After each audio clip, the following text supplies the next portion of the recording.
thank you all for being here. I heard it was sold out, which is pretty cool. Makes me a little anxious, but I'm really, really grateful to be with you today. As you mentioned, my name is Jordan Davis, and I am very fortunate to work for an organization called Smart Columbus. I'm actually employed by the Columbus Partnership, if you're familiar with that organization.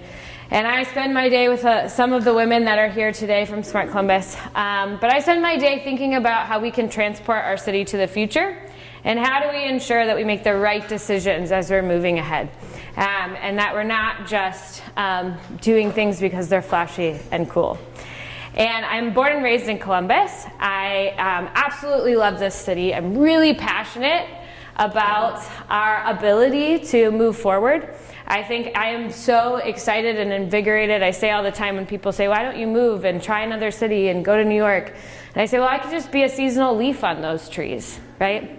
Here I can actually be the seeds and the soil that make our trees grow for our community for generations to come. And that brings a lot of purpose to me. And so when I think about the impact that I want to make, I want this community to be better than it is today. I want it to do better. I want it to be better. And I'm really gratified every once in a while when I step back and I think, wow, how much has this city changed already in just a short amount of time? How many of you have been here for 5 years or more? Okay. Most of the room. How many of you have been here less than 5 years? Great, love that. Welcome, welcome. And oftentimes you can say, well, in 5 years, yeah, of course things have changed. I live downtown on 4th and Main, and I walk to work a lot, and my walk is totally new in the past 5 years. There was not a Columbus Commons when I graduated college. There were not all the condo buildings and the developments. There was not a Scioto Mile. All of those things are totally physically new, but I loved Chris wherever he went.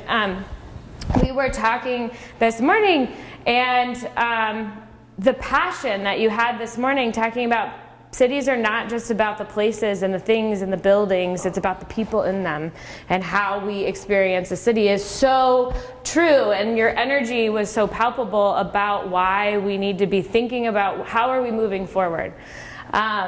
And the amount of change when you think about technology is even more important to that. This is how I got here.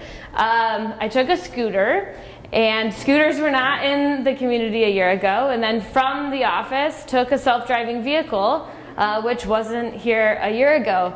And so the amount of change, we're going to get really excited about how much is changing. And honestly, it's just starting.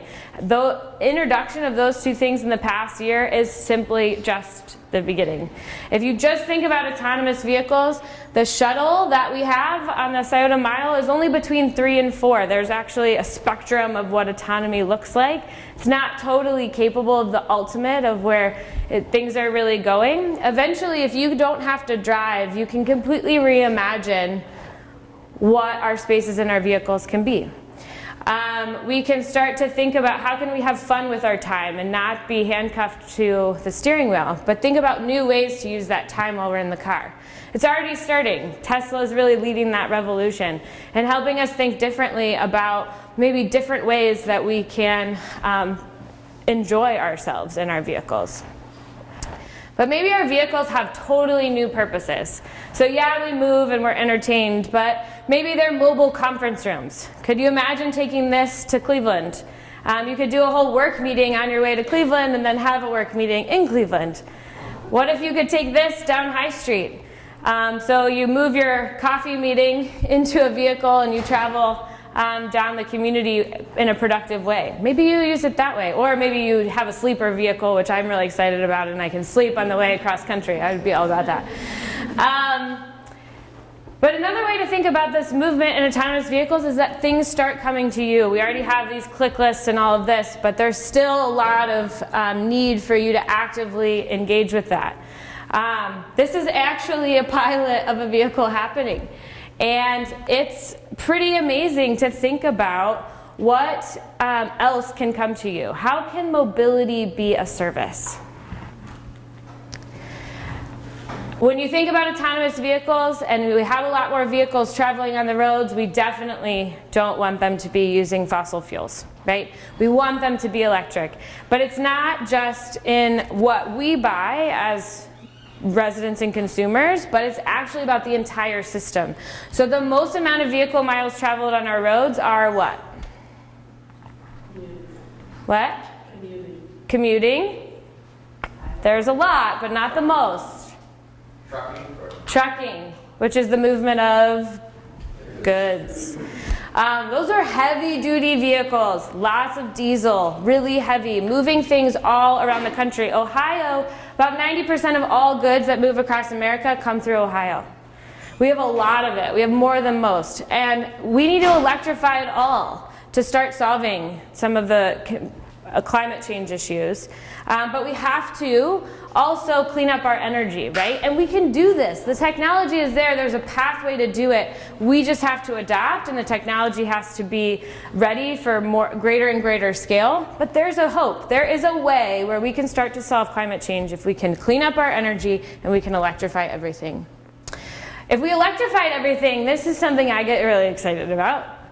This is not adopted widely. This is, again, opinions are my own, thoughts are my own. But if you ever ride the bus, one of the most awful situations is when it's raining, pouring, or freezing cold and you're waiting. Well, when buses go electric, vehicles can now go inside. So I had an opportunity to take a tour through Europe to look at all of what Europe's doing. That's amazing. And this was a real life situation where this is an electric bus that pulled into a garage that's connected to a workplace. So imagine JP Chase, which has 10,000 people in one building in Polaris. The bus stop is on Polaris Parkway. The walk from a Polaris Parkway bus stop to the front door of the office building is quite a trek. Not a lot of sidewalks, no real quality of life. What if you could have your bus pull in to a stop that's actually part of the campus environment? It's built into the buildings. That's what I saw in Gothenburg, Sweden. And this is a coffee shop right here to the left. So you can grab a coffee, wait for the bus to pull up. It's warm, it's comfortable, and then you get in the bus. It's a game changer. It changes the way you think about surface transportation. You have fixed stops now. The stops don't move. They're there. They're comfortable. What we love about a subway is we kind of go to something. You can grab something on the way. There's all this activity going on. There's places now for this. This is a really interesting potential thing. It's the relationship between, what I love about this is it's so direct at the relationship between transportation and places. And that it should not be lost on you that everything I talk about what the future of transportation is, has an implication and a consequence on what our cities look like, and how our places are built, and how we move around. What is the purpose of our roads tomorrow? How are we going to have a relationship with our neighborhoods in the future? What's going to keep us outside and convening and engaging? We have to be thinking intentionally about the whole system, not just about the technology of that one vehicle. Where am I? Hyperloop. Yes. This is pretty cool. This is a radical way to rethink transportation, not on the roads, but take us a little bit into a different dimension. So this is in Nevada. It is actually it's the first test track that they've built of this tube. So if you've ever been to a bank, okay. So have you been to a bank and actually done a deposit box and where the tube goes up and like vacuum sucks it up? Okay. This is essentially that technology. It's a vacuum, levitation. It's kind of what takes you to space, but not. It's very complex. But essentially, the whole notion is, could you actually take these from Columbus to Chicago, or from Columbus to Pittsburgh, Pittsburgh to Chicago? The amount of time, it can go about 600 miles per hour. It's like you shoot through it. It'll feel like you're on a plane, so you'll feel the takeoff and you'll feel the landing, but when you're going at that rate, when you're flying, do you feel like you're going really, really fast? It'll have that same effect. When I'm talking to the engineers, they have this amazing woman who I'm having a conversation with, and she's like, oh yeah, I've done a few moon missions and sent some things to the moon. I'm like, oh, okay, what have I done with my life? Great. But I was like, if anybody to reimagine this, how cool to have, just such a brilliant set of engineers reimagining how to move. But one of the other things that they talked about was how quiet it would be. So you think about how loud transportation is and how loud trains are. So we're about to move, my boyfriend Brian and I, who's in the back, are about to move to a building that's right along the train tracks, and I get a little anxious. Well, how loud's that going to be, right? Well, imagine this in your city. It actually doesn't make sound because it's in a vacuum and it doesn't ever touch anything, so there's no friction. It's really pretty interesting to think about the implications then on how we live and how we have a sense of community. But the other thing that it does, if you go back to the relationship of place, is I wonder what it would be like for my ability to be able to commute to Chicago in 30 minutes. Do we become a suburb of Chicago? Does Pittsburgh become a suburb to us? Right? It's the same distance as Dublin to downtown. Wouldn't that be really interesting to think about the quality of life and the choices you could have about where to live, where to work, where to play? This was at CES this year. So if you've heard about flying cars and drones, this is a pretty epic, it's just an epic model of Bell helicopters of a drone vehicle. But the concept that you could have a flying car is really not that far off. Actually, the technology is further along than it is in vehicles, and the amount of airspace you would have could make it a lot safer when they're traveling because you have different layers to fly over each other, right? So you're not as much into direct collision. But there's a lot of public trust and fear issues with how do I land, right? How do I get down from being that high? But I wonder what it would be like to be able to get an Uber helicopter over. Uber's the largest investor of bird helicopters. This is a demo in which they're building for Uber. Uber just has invested a significant amount of money and had a big show really recently to talk about what the future of shared mobility would be like if we could be in the air while doing it. So in summary, there's a lot of interesting things ahead. Now, if I were a futurist maybe 20 years ago, I would be giving you the Jetsons scenarios and openly telling you you're probably not going to see this in your lifetime.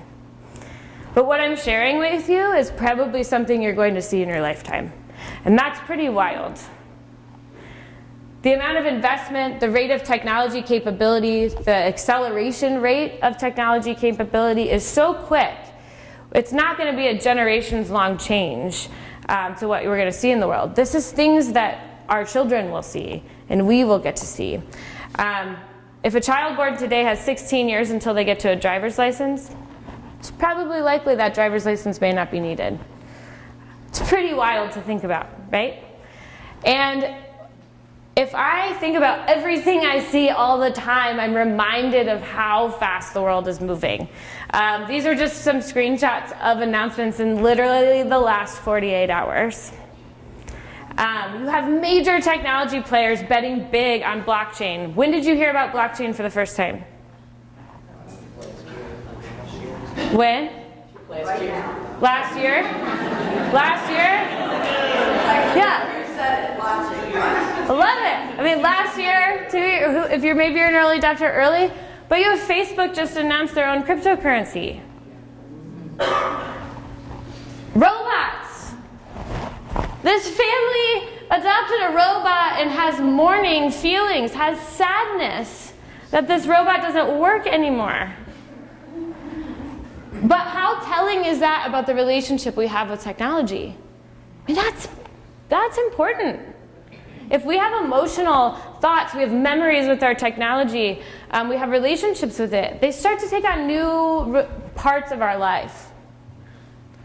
Walmart, we think of Amazon, right? Amazon, of course, but you have these others that are constantly trying to innovate and bet on things and take risks and reinvent themselves and reimagine them things. And isn't that what we're all trying to do all the time? And I think this way all the time, and I just can't keep up. That's the truth. I'm surrounded by all these ideas and these visions and like these scenarios and these opportunities, and I'm exposed to them all the time, and they're not just for me, but they're for the community I love, and you don't know what to say no on, and you don't know what to say yes on, and sometimes you're just like, oh, what do I do? How many of you feel that way? Ever? Yeah.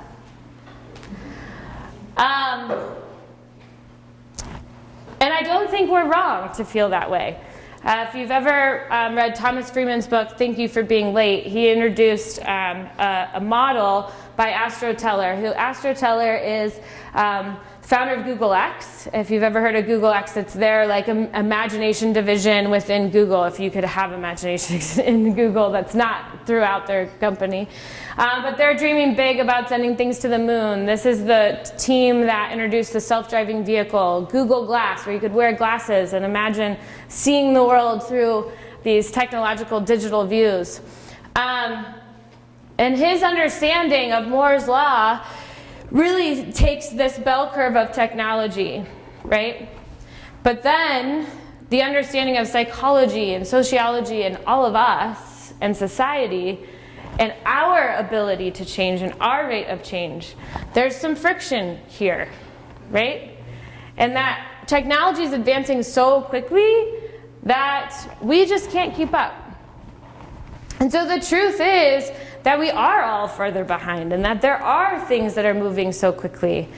And so I wonder all the time, what does this mean? Why is this? Is this a bad thing? Is this a good thing? Is this okay? I think Chris wanted me to talk about the future of technology and all the shiny things, but this is the truth. This is the wonder that we all have to have in order to really think about how we move forward. And so I'll just give you one example. Social media, in 1997 was the first time a profile could be uploaded to a website and to create that like social identity online. In 2006, Twitter was founded, so a little over 10 years ago. Today, over 3.4 billion users on social media, and they're continuing to increase. And it's global, people around the world.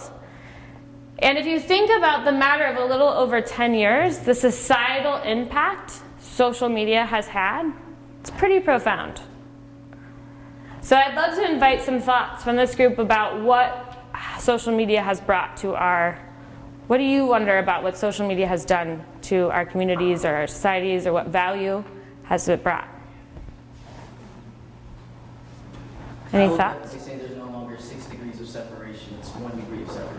We're closer Yes. in connection. And that's so true. I've had an opportunity to travel a good bit with work, and I've been able to reconnect with people along my life's journey in these cities. And I wonder if my parents' generation could have done the same. Would they have been able to call up? Would they have lost phone numbers? Would they know where people are? Would they know they're in a city of someone they met that they really thought was interesting? To have follow-up later on in life. The ability to follow and to connect throughout my life with people who I've touched at different times is very meaningful for me. And social media allows me to do that. Great point. What else? Yeah? I think it's increased awareness. Yeah? Because we have more access to more information, we know more, we're aware of more, we could, if we choose, be more open to the world. Yeah, absolutely. Yeah. And it's really hard to get away from your past. It's really hard to get away from your past. Yes, okay. Maybe we should unpack that personal story, but that's fair. But it also allows you to sort of self-select a community of people that are sort of like-minded. So you become a little more insular and not realizing how the broad spectrum of people might be thinking, because the people that you are, in my case, with, kind of reinforce your biases. Right? So. Totally. How many of you observe that? Absolutely. Yeah. It's also allowed for more knee-jerk reactions because of that gap that you have between adaptability and, if you replace the word technology with information, there's information out there, and you don't necessarily have context for that information. And so quite often I see responses that I refer to as knee-jerk, delving deeper into what that piece of information really is. Absolutely. Absolutely. Information without knowledge. Information without knowledge. Fake news. Yeah. I've been thinking a lot that in the future, conceived in a way like alcohol, that it's fun but it's dangerous. That there's not that awareness. The awareness is here, but it's maybe not categorized like that. Yeah. We don't often think about the dangers. We become very addicted very easily, and we're pretty comfortable with it. Yeah, totally. Yeah. I feel like it's just more celebration of your own life stuff. I say that there's nothing better than having Facebook on your birthday. Because everybody will remember your birthday now. And I think that that's really important for your spirit to know that you have people all over the world that are saying happy birthday to you. Unless they take it off their profile. There's always an exception to every rule. Yes. Yeah. I also think it's created a new layer to the economy because I would have never thought that someone will get paid to be an influencer. And I Yes. think in a way we all are a little bit because you go, like you're somebody say, hey, that mascara look good or that lipstick is pretty. Right. And now some people make a living just promoting their lifestyle. Yeah, we've democratized a lot of things, whether it's the access to jobs. Think about the gig economy that's come to life because of social media and the ability to market and build your own brand and be able to be an influencer. There's so much that it's been able to do from an economic perspective. Great point. Yeah. I was just thinking about the immediateness of like a nonprofit putting on a call for something. Recently in our neighborhood we had a tragedy and someone created a GoFundMe and the amount of money is incredible. That because I think we are more willing to give if we can, if we know someone it's coming from or like a friend of a friend of a friend of a friend. Yeah. You know, as opposed to just like a neighbor or something. Totally. Yeah. To totally piggyback off of her comment, we work for a nonprofit, and it's actually inspiring us to be more creative with our approaches because the market is so saturated with social media now. We have to kind of like figure out new ways to be creatively standing out. Like, like I said, we work for a nonprofit, and trying to get our message and our cause out there is like a little bit challenging when you have like all of these nonprofits to consider. Yeah. And it's overwhelming, right? Like the amount of choice that you have, the amount of information you're exposed to, the amount of everything that this platform has created, right, is overwhelming. But are we conscious about all the other things that are happening too?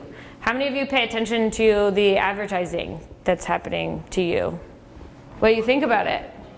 I mean, I'm in marketing advertising, so it's more a thing. It's always funny when I'm watching. I love Golden Girls, they were.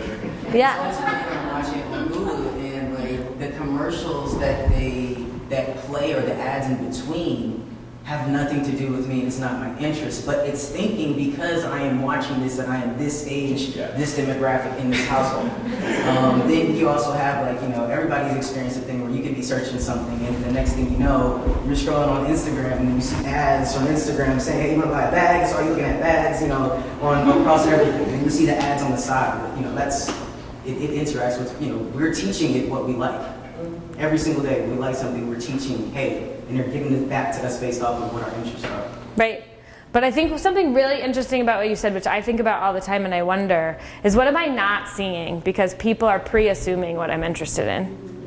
What am I not exposed to? In a really, really trivial sense, over holidays, my friends were telling me about the movie Green Book, and I was like, how am I totally unaware? I don't watch TV, so I haven't seen mass commercials. When I haven't been targeted for micro, advertising, do they not think I would like that movie? I'm so offended. I'm so offended. But that's such a trivial sense. What about these other things? What about the opinions and the views of other people? Yeah. So the marketing that the computer is doing, the algorithms, it's like in Fiddler on the Roof when Yenta was going to make you a match, right? It's picking for you. Yeah. Really interesting. It's picking for you. Yeah. Facebook even did something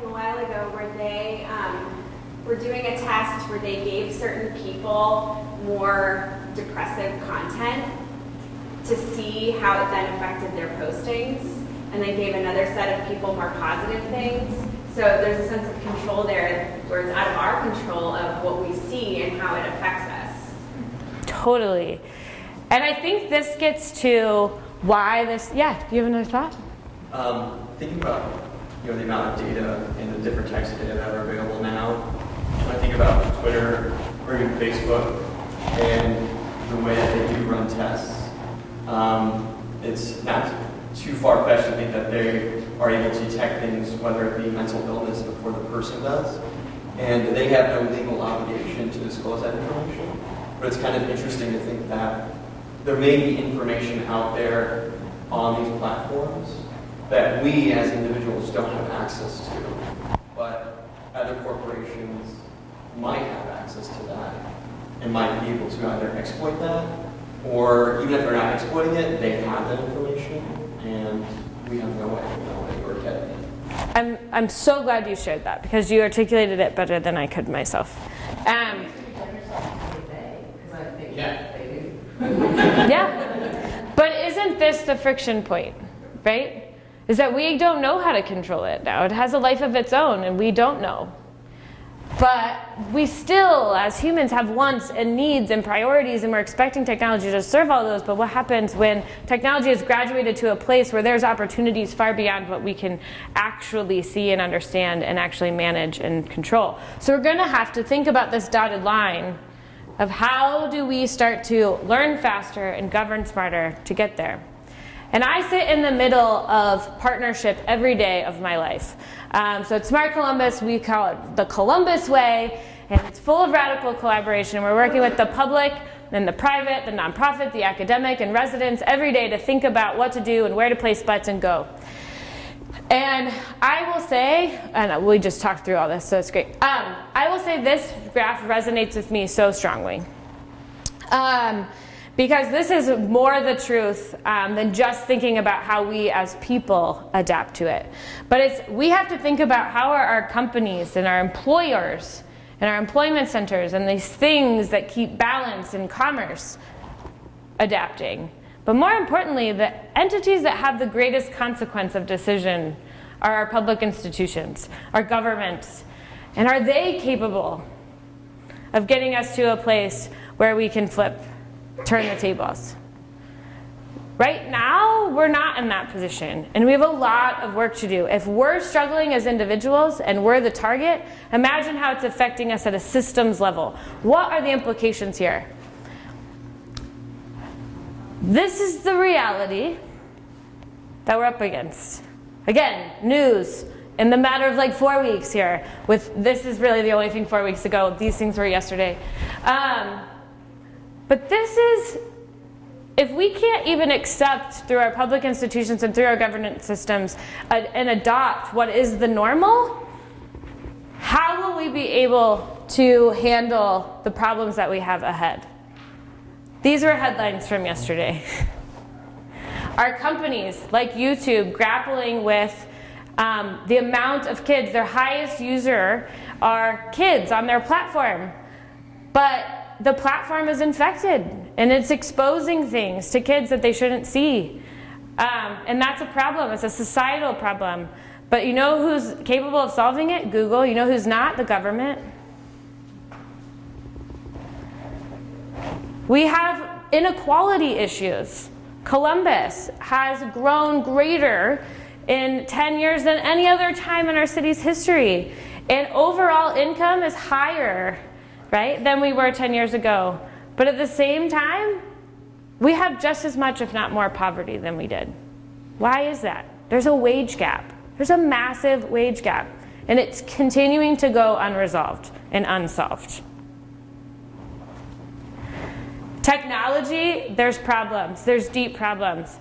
We're going to race to, you're going to see a lot in the news about breaking up these big conglomerates in Google and Facebook, and Google shareholders got together this week to think about how we could break it up, and guess what?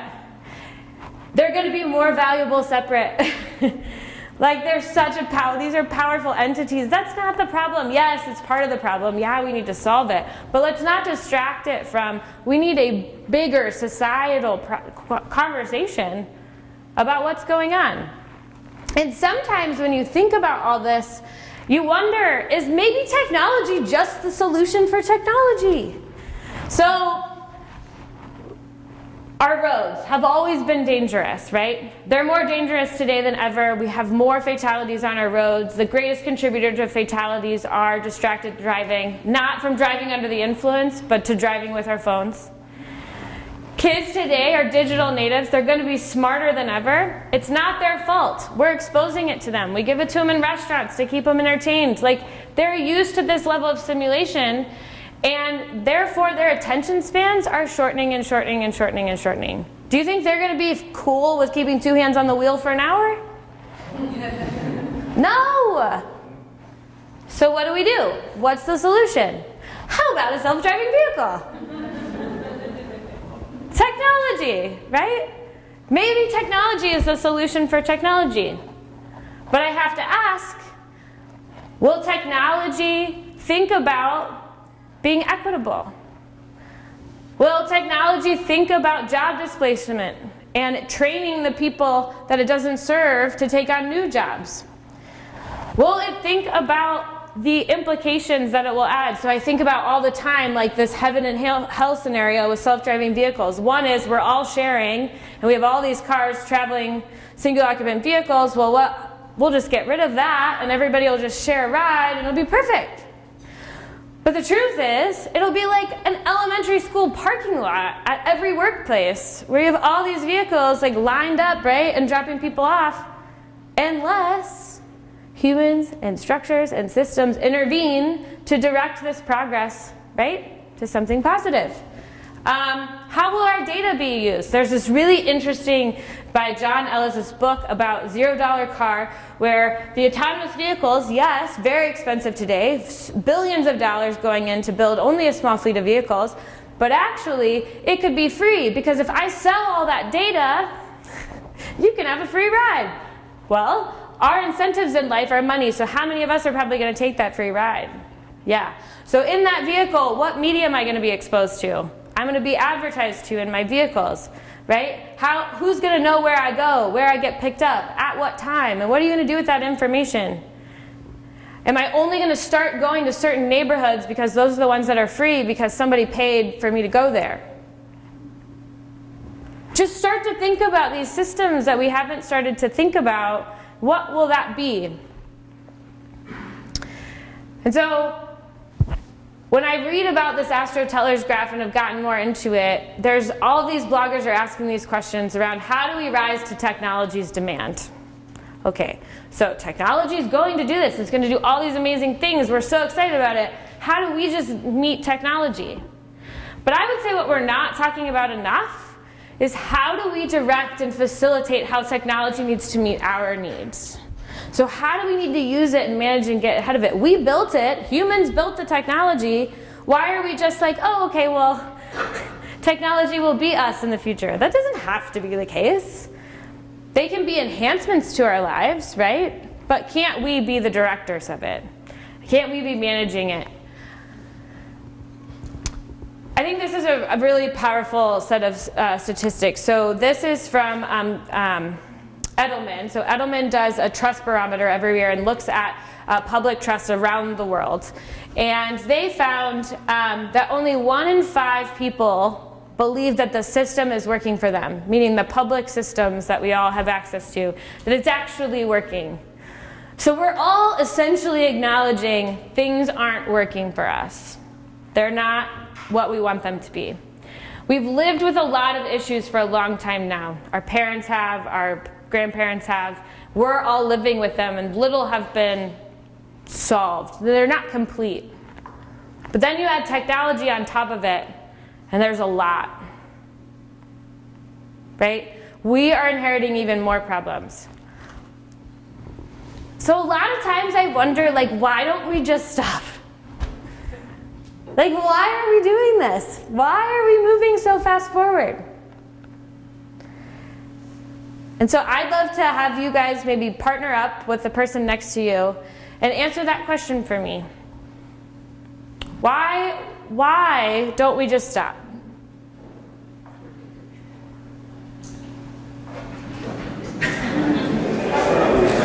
So the conversation got really loud, and when volume is really, really loud, that means I asked a really good question. So I can't wait to hear. So if some people can share, if I could eavesdrop, what did you talk about? Let's start here. What did you guys say?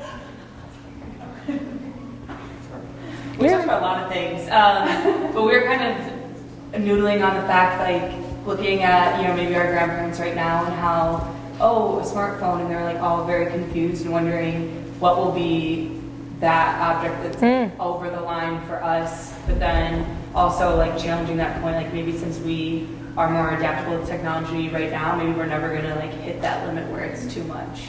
So we were kind of just talking back and forth on that. Yeah, like do we have a max? I don't know. Yeah. As human beings, I feel like we like systems and we like patterns, and technology, like swiping left, swiping right, liking a photo, and just the continuously scrolling is addicting. It's almost like a video game. Totally. Absolutely. So we can't stop. We just like it too much. It's We love it. It's like innate in all of us as human beings to just be moving forward. Like it would just feel like we're robbing ourselves of something if we just stop. Like it just feels very anti-progressive. Yeah. Yeah. Because it feels like it's like you're stopping something. Yeah. What else is out? Yeah. So we're always trying to, like, I like this is comfortable, but what else? But what else? We're always thinking about what else, right? Yeah. Kathy and I talked a little bit about like survival, and that if we don't develop AI and autonomous systems, then what someone else might, and how does that affect our economy in terms of us being competitive inside a global conversation? And so if we don't do it, another country will, which will make them more competitive and quicker advantage. So in terms of keeping up with our progress and being able to deliver our GDP per capita, whatever you want to call it, and being able to live our lives, we almost have to be able to stay relevant. Yeah. Because not everybody's going to stop, right? When does that cut us out of the equation? When it decides. Yeah. Yeah. You got a little bit to the motivation of why we would ask this question. And one of the reasons might be that we don't know what we would be doing instead. If we understood better what we would be doing instead and what we could accomplish, it might just negate this question altogether. Yeah. I was thinking about not why don't I stop, but why am I picking and choosing the technology that I have. So in my brand new car, it has like a talk text feature, which is way more distracting than just stopping and texting. Yeah. Because I'm driving and I'm like thinking. Yeah. I'm still distracted. Yeah. So why is that particular thing? Why do I continue to engage with it? Mm-hmm. And I don't like it. Yeah. So why are we not focusing ourselves is an interesting way to say it. Yeah, totally. Yeah. Kind of along those lines, I'm an open source advocate. It's like I'm a Linux user, and I really like to not lock into vendors because I've had a history of them taking features away that I depend on. And I've kind of noticed that a lot of technology is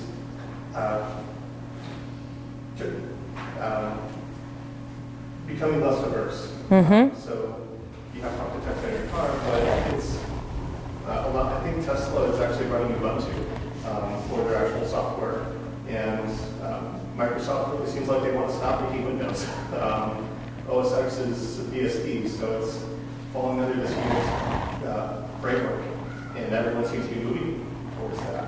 And we were discussing cloud services with like creating thumbnails for YouTube and stuff like that. It's like you have billions of people making a thumbnail using the same software. They all kind of start looking the same. That's a really powerful point. I think we should all. Yeah, because it's an interesting way in which we are starting to stop, and what are we losing when we're doing that? Yeah. So I was in Havana a few weeks ago, And the first thing is like Wi-Fi is very limited, so you have to exercise parts of your brain that have been dormant, like how did I get there? And can I like backtrack my steps? Like what to do without maps, too. Yes. You're right. So that was one thing. But there was a sign at a restaurant that I thought it was interesting, funny. It said, "We don't have Wi-Fi, but we have mojitos, and it should facilitate conversation." That's awesome. Yeah, but I think my concerns are two. One thing I noticed there is that people are always fixing things, especially those old cars. And I'm myself from Dominican Republic, and I had this hair dryer that broke down, expensive one by the way, last year, the day after the warranty expired. Mm-hmm. And I didn't want to throw it away. There's no one to fix it here, so I kept it. And when my sister was going to Dominican Republic, I shipped it to New York. She took it home, fixed it, and brought it back. And I know it sounds like a lot of hassle just to repair something that you can go get at Walmart or, whatnot, but we discard so much, and that has a toll in the environment. And also, the other thing is that when I think about stopping, I often wonder who are we leaving behind. I do a lot of work in the neighborhoods with elderly people, with people who don't have Wi-Fi or smartphones. And it's like, we should pause and make sure that everyone is bringing along. My mom has a PhD, and if I told my mom how to attach a YouTube video on Facebook, she will not be able to do it, guaranteed. Yeah. So, what are we doing to the environment, and also, how do we bring people along in this fast quest for? Yeah. Well, and I think what you bring up is a really powerful point, like a combination of multiple. But we think all the time, well, if I don't, then who? And if they're going to do it, then I have to do it. And we constantly keep following and doing and doing and doing. And we are in a luxury in the position we are to be here today to think about what if I could stop. We're comfortable enough to ask that question.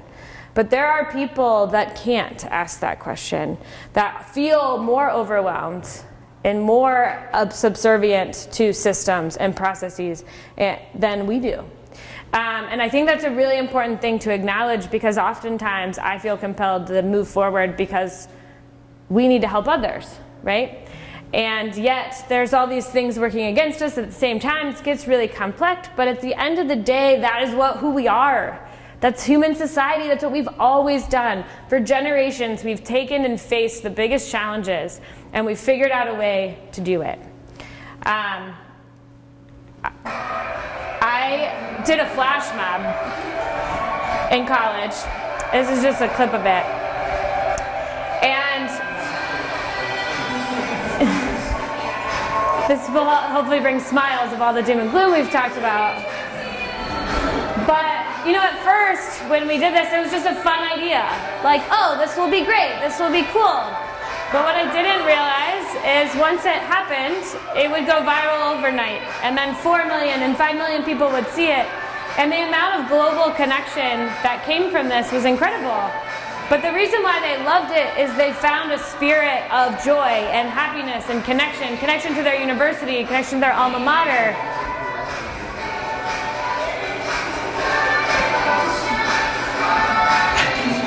Yes. I have curly hair there, if you can see.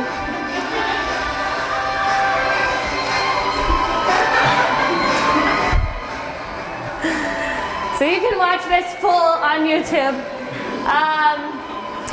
But the reason why I wanted to show that is because I think the spirit of that is totally what we feel all the time. It's that we just can't stop believing we can do it. We can't stop. It's innate in us. Like, if not for you, then who, right? If not for us, then, and not now, then when? I mean, this is it. Like, these are the problems that we're faced, and we are just inherently built with this situation that we have to keep going, and we can't stop. And if we can, I think, The solution here is us. Like the solution, while technology is as a tool, it's not the solution. Technology isn't the solver here. We're the solver here. And to manage and to handle all of this, we have to work together. And that means that we've got to get the public institutions to work with the private, and then we've got to get these macro systems to work better for us. And then if we can all collectively be doing this, then hopefully we will rise to a scenario where we can figure it out. So we call this the Triple Helix all the time, and thinking about how do you get everybody collaborating. In my world, our big bet is Smart Columbus. I think that it is a place where we can focus some effort to try to demonstrate, if we were to work together, can we do this? Can we direct the potential? Can we direct the activity? But what I've learned is that some of the greatest challenges are not in technology, but they're actually human problems. It's, do we trust each other enough to have candid and transparent conversations to figure this out, right? Are we willing to take bets, all of us? Are we willing to collectively have risk? Do we have empathy and understanding for different situations, right? And are we willing to understand? These are not just day-to-day problems, they're macro problems in society that we have to be thinking about, that it comes down to people and how we communicate. And it takes me back to social media, one of the greatest things when we talked about, I think you brought up, that we're not communicating effectively, and we're overwhelmed, and we're siloing off, and we're separating more than we're coming together. We have to solve that if we ever want to move forward, right? Or we'll constantly be kind of lost in this. And so for Smart Columbus, I think about a few things that we're trying to demonstrate. People ask all the time, what is Smart Columbus doing? And you know, a lot of things that Smart Columbus is doing you might not directly benefit from, or you might not see. But it's the systemic shift and the cultural shift that Smart Columbus can bring that I get so excited about.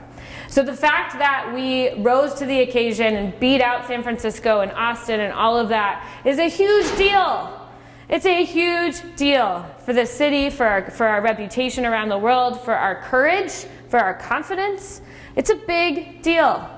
And we did it in collaboration, which is a proof point that we can constantly go back to. If we face another big challenge, we can say, well, we did it here. Let's do it again. Do you think we would have done the Save the Crew if we didn't have the wind behind us on something like this? Same players. But they were on a winning streak, so why not go after that, right? Winning brings winning. This is why we keep moving forward and getting progress. We have ambitions that are building. This matters. This is our first big win, right? We're leading the change. So we are demonstrating something. This is far to see. Electric vehicles are not a thing in Columbus. They're not. But we're trying to make them a thing because we want to demonstrate that Columbus can be an early adopter city and all that that means. Meaning that we are committed to solving a problem, we're going to invest in it. Even if people think that we're crazy for a little while, we'll see the benefits because the outcome matters. If we electrify everything and we clean up our electricity, we can solve climate change. Why don't we start? Why wait? Why stop? Why shouldn't we be doing it, right? That's what we've been talking about all day. And solving problems. So we're using technology to solve problems. So we started with building public trust because public trust is an issue with autonomous vehicles. So we started on the mile, expose it to a lot of people. But that's not our end game. It's not just like to be here as a show pony. Where we see autonomous technology as potentially actually solving a problem. So let's solve a first mile, last mile problem in Linden. So that's our next pilot. So we're doing what we're doing now on the autonomous on Scioto Mile, but we're going to go into the Linden neighborhood to demonstrate and to show what this technology should be doing. And we're going to do that. We're going to start it this fall. It's going to be a year. But we have to make these incremental steps together. This is investment, public, private, that is making this happen. And private sector put their neck out to do the first investment so that the public sector could make the second, right? I mean, this is a part of the cycle. This doesn't just happen overnight. You need the systems to work together. And then this gets something to the open source piece. We know in the smart cities landscape there is a lot going on. There's a lot of companies, a lot of technology, but how does it all work together? And how do we not get stuck in systems and decisions that we can't get out of? And so we made a big bet, a huge bet. $11 million bet. To build an open source based data platform that is built with the capability of ingesting hundreds of thousands of data in real time. We push it out to the open source community this month, but it's a game changer. It may or may not be used simply because it may or may not be adopted because other people are better at business development than us, right? But it is a tool that has so much potential to unsilo data, to bring data together, to potentially give you look into multiple data sets that can give you insights into the health of our communities, the health of our society, and frankly, to do what's right. And so we're trying, and we're not just trying for our own community, we're trying for the world, and we're trying for our country, and that's what gets me super excited. I don't have enough time. I can talk to you about what I've observed and what I think we can be doing better. Clearly, you can tell I have lots of opinions. But I would just end on and conclude on that this is just the beginning, and the most powerful thing we can do is wake up to the realities of what's going on and wonder just as much about what could happen positively and negatively so that we can be smarter and we can learn faster and we can work better together. So I appreciate you all being here this morning. I hope this is my first time doing this. I usually talk just about the cool stuff. You did a great job. So thanks. Yeah.